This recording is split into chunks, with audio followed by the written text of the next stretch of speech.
Okay, Spider-Man Brand New Day came out, so let's talk about it. So, as always, we're going to talk about what I liked, what I didn't like, and what to expect in the future of the MCU. So, first of all, and also, today's August 10th, which is Peter Parker's birthday in the MCU, so I figured this would be the perfect time to talk about it. Okay, so first of all, I love this movie. Was it the best Spider Man movie? Possibly. It was definitely the most comic accurate, I'd say, and it was definitely the most mature Spider-Man movie. Because, like, so the movies. Oh, and by the way, there are going to be spoilers. So, just so you know, spoilers. Okay, so we start. So it takes place 4 years after No Way Home, and we see Peter Parker as Spider Man. We see him living in his apartment by himself, and we see a montage of what he's been doing for the last 4 years. We see him as Spider Man, and he fights all the villains. He fights Scorpion and Tombstone and Tarantula and a bunch of other villains. And all those villains were in it for like 5 seconds, and which, I mean, I get it. Like, it would have been nice to see more of Tombstone, but the movie already had a lot going on, so I understand why they didn't show too much of it. The Hand from Daredevil Born Again, we see Spider-Man fighting them at the beginning as like in part of the montage. The trailer kind of advertised it like it was going to be a big part of the movie, but they weren't really that big in the movie. But yes, we see Spider-Man fighting all the bad guys, and like Spider-Man is the only thing he has now, like because nobody remembers him. He doesn't have any friends or anyone, so yeah, he's just Spider Man. That's all he has now, which is pretty sad. He has an AI named Evie though, so so I guess that's cool. So I guess he doesn't have no one, but still. And so yeah, so I liked seeing Peter, and so the good thing is he's still the same character as like we saw in the home trilogy. It's still Peter Parker. It's still that Peter Parker, but he's more confident and experienced. But he's still the same. He's still, like, personality wise, he's still the same. He doesn't feel like a completely different character, which is good.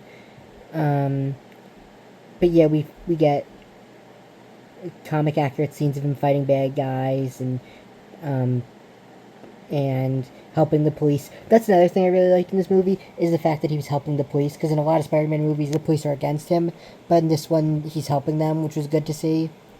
Um, we got Ned and MJ. Ned and MJ are back, obviously, and the three of them have really good chemistry. Tom Holland and Jacob and Zendaya all have really good chemistry, and um, I'm glad they did more with MJ in this movie because I like MJ, but my biggest like problem with the character was that I feel like they didn't give her a lot to do until like No Way Home. They gave her a lot to do in No Way Home, I guess, but this movie really made you feel like more of a character as opposed to just like Spider-Man's love interest.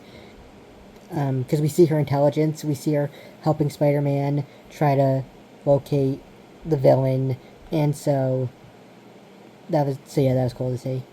Um, Tom Holland and Zendaya have really good chemistry, as always. And it was good to see Peter and Ned hang out again, even though Ned doesn't remember Peter. Supposedly doesn't remember Peter. Um,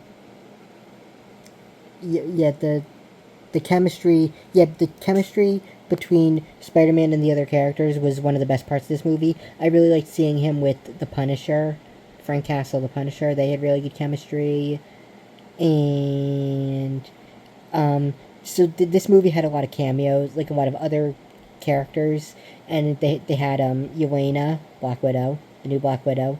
They had the Hulk, obviously, and they had the Punisher, and then they had the villain, who we'll talk about later. And the good thing is, even though none of these people are Spider-Man characters, they didn't feel like cameos for the sake of cameos, because they all had a role. Like Yelena had a role, Hulk had a role, Punisher had a role, and so none of it felt like, oh, we're just going to put another character in just for the sake of cameos. Yelena and Bruce Banner weren't even really in the movie that much. Like, not as much as some people might think they were going to be. But yeah, so that was good to see. What else? I liked see, I liked seeing Spider-Man and the hand, like I said, the hand were only in it for 5 seconds, but well, at the beginning they're in it for 5 seconds, and then later they're like working for the police now, even though they're like a group of ninjas who kill people, and now apparently they're just like working for the police. And then later on, Spider-Man fights them towards the end when they're being controlled by the villain, and that was a really cool. That was a really cool fight scene. I like the final fight where he's fighting the hand while they're being controlled by the villain. Um, Probably one of the best fight scenes in the MCU, I would say. And so, yeah, overall, it was a really good movie. It was really good to see Spider-Man street level again, because, you know, with the past two movies, with him in Europe, and then with him in the multiverse. So it's good to see back to, like, Homecoming roots, where it's just, like, him fighting a street level villain. Well, I mean, I guess this villain isn't really street level, but he was... You know what I mean. It was a street level movie. There was no multiverse stuff. There was no, like, he wasn't in space until, well, we'll talk about that in a minute, but okay, so the end, again, spoilers, the end, the post-credit scene implies that Spider-Man is in space. We don't see him, but we see the Spider-Man tracker that Ned created. At the end of the movie, it says that he's in space. So, I guess that's leading to Doomsday or Secret Wars. So yeah. Okay, so now let's talk about what I didn't like. So, there was very little in this movie that I didn't like, but there was one big thing, and that's the villain. So, it's Jean Grey. Like, everybody knew it was going to be Jean Grey. I was hoping it wouldn't be Jean Grey, because that would be too obvious, but it was Jean Grey. Even though the team tried to gaslight everyone, like, the people working on the movie gaslighted, it's like, oh, it's not Jean Grey, it's Jean Grey, which means they just outright lied. So, I wasn't really happy with what they did with her in this movie, because I don't know, just she was a villain. Like, a lot of people were like, oh no, she's not a villain, she's just trying to find her sister. No, she was a villain. Like, she killed people. She literally possesses a guy and makes him jump in front of a car just to piss off Spider-Man. That's the, like, she's, like, actively antagonizing Spider-Man and threatening him and threatening his family. What's the point of that? If she's really just trying to get to her sister and the only reason she's fighting Spider-Man is because he got in her way, what's the point of him mentally torturing him like this? Like, she goes after MJ, she tries to kill people just to get back, to make Spider-Man mad. Like, she's a villain. She's a villain in this movie. And then later on in the movie, when Peter's like, come on, Jean, you're not a killer. Yes, she is. She actively killed people right in front of him. So that was pretty dumb. And really, this didn't even have to be Jean Grey.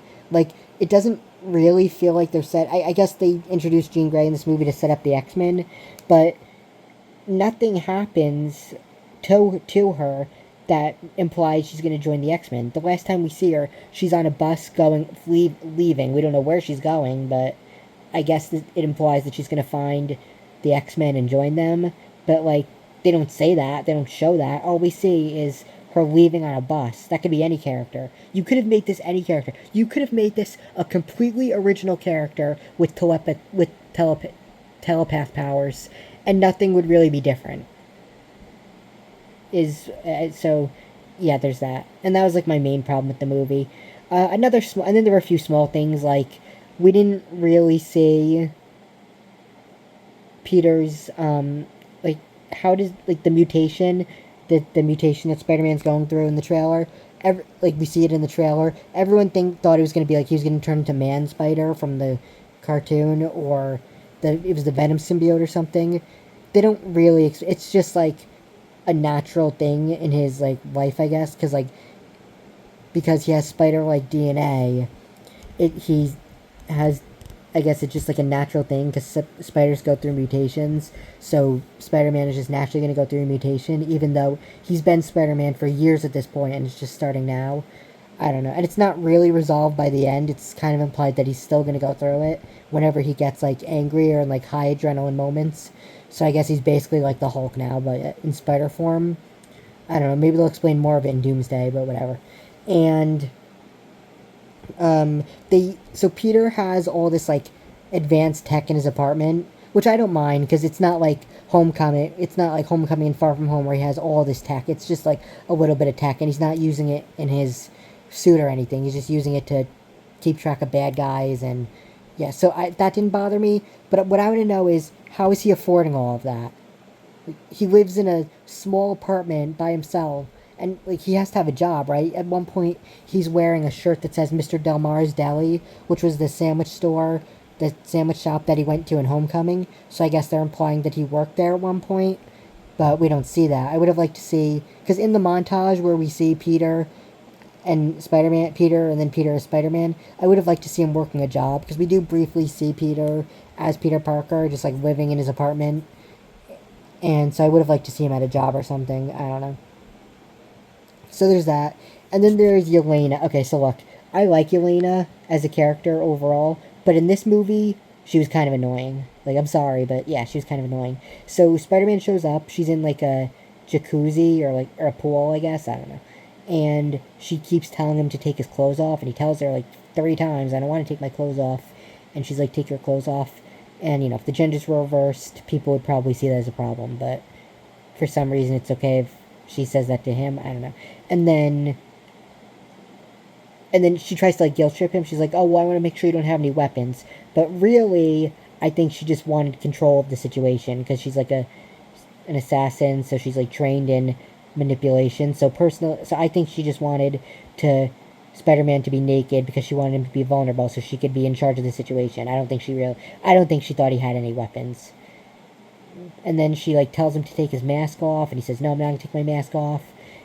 Which is something a lot of characters in this movie do, where they like get mad at him for not wanting to take off his mask. Even though I think it's pretty obvious why he doesn't want to take off his mask, because he needs to keep his identity secret.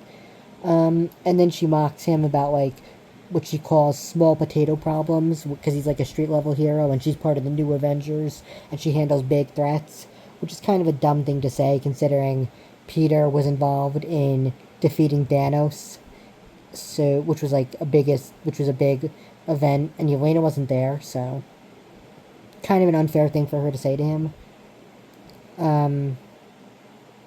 But yeah, the Yelena scene, that didn't ruin the movie for me because Yelena was only in it for like 5 minutes, so yeah, it wasn't bad. And then one other thing I didn't really like was, so like I said, I liked Spider-Man and the Punisher, I liked their chemistry, but there was one scene in the movie where the Punisher kind of like calls him out, because, you know, the Punisher's wife and kids died, and he's telling Peter, you have people who care about you. If I had people who still cared about me, I wouldn't be doing this. He's like, take off the mask and stop trying to be something you're not. You're just a coward. And that was kind of a shitty moment, because it's like I wish we got more of an emotional moment between them. Like, I wish Frank was a little bit more understanding towards him instead of insulting him and calling him out. So I would have liked to see, like, them bond over, like, because Frank lost his family, Peter lost Aunt May, so I would have liked to see that. I mean, we do kind of get that between him and Jean Grey, because Jean Grey lost her sister, and Spider-Man and Peter lost his aunt, so we got a bonding moment between them, but I also kind of would have liked to see that between Peter and the Punisher. I don't know, between Peter and Frank. And it's weird that, like, Jean Grey going into Peter's mind and seeing Aunt May, because Aunt May is the thing that, like, is the person that talks her down in Peter's mind. Because she goes into Peter's mind, she sees Aunt May, and she realizes, oh, Aunt May is so loving, and Peter had someone who loved him, and that's how I felt when I had my sister. And that's kind of what made her realize all the awful things she's doing. Which I guess makes sense, but earlier she goes into the Punisher's mind, and the Punisher lost his family too, and that didn't make her see what she was doing. I don't know. That just felt weird. So she didn't have any empathy for Frank when she found out his wife and kids died, but she had empathy for Spider-Man when he found out his family died. I don't know. It didn't make sense to me. I don't know. Maybe the 3 of them could have bonded, because the whole movie Frank is just like trying to kill her, and Spider-Man's trying to stop her. So I don't know. I would have liked to see Frank be more empathetic towards Jean Grey. Like, I know he kills people, but like, she's a teenager girl, and both she did kill a lot of people. But I would have, actually, never mind. I was about to say she's a teenager, so Frank should have had more sympathy for her. But she did kill a lot of people, so never mind. So I get it. Well, I get why Frank would try to kill her. But yeah, so then there's so he killed. So Frank doesn't kill. So Frank tries to kill Jean Grey, but Spider-Man jumps in front of the bullet and takes the bullet, obviously. And then they have a recreation of Frank carrying Spider-Man to the hospital, just like in the comics. And they were supposed to have a scene in the movie where Claire Temple, the nurse from Daredevil, was going to be in it, and she was going to help Spider-Man, and they deleted that, which I think was a dumb thing for them to delete. Like, why did they delete that? But yeah, overall, this was a really good movie. And in terms of what we're going to see in the future, X-Men probably. And then we're going to see Spider-Man in either Doomsday or Secret Wars. He's not in the trailer for Doomsday, and they haven't said anything about him being in Doomsday, so maybe they want to keep it a secret. Or maybe he'll show up at the end, who knows. But yeah, I think this is a good movie. And I think I went into this movie wanting to give it a 10 out of 10. But I think I'm going to give it a 9 out of 10 just because of a few small things. The Jean Grey thing was the big thing. What they did with Jean Grey was the big thing, and the Punisher being a dick to Spider-Man and the Yelena scene. Those are like small things. So yeah, I'm gonna give it a 9 out of 10. And I also like the VMAX scene. So basically the entire time. So Jean's sister telepathically sends her this like message that says VMAX, and so the entire movie Jean is trying to figure out what that is, and it turns out it was just the name of the brand of the air vent or something, like the company who made the air vent. It just said VMAX, and that was just what Jean's sister was reading. She just happened to read it right before she died, so it meant nothing. And a lot of people may be disappointed by that, but personally, I kind of like that plot twist because it was unexpected. Because it's like, oh yeah, well that makes sense. It was just a random thing that you gave meaning to, and that's pretty realistic. So yeah, I like that part in the movie. So yeah, overall, 9 out of 10. Really good movie. Possibly the best Spider-Man movie. I'll probably have to watch them all again. But yeah, I think it was probably the best Spider-Man movie. What'd you think of the movie? Leave your comments. Did you think Spider-Man's going to be in Doomsday? Leave your comments below. And see you next time. Bye.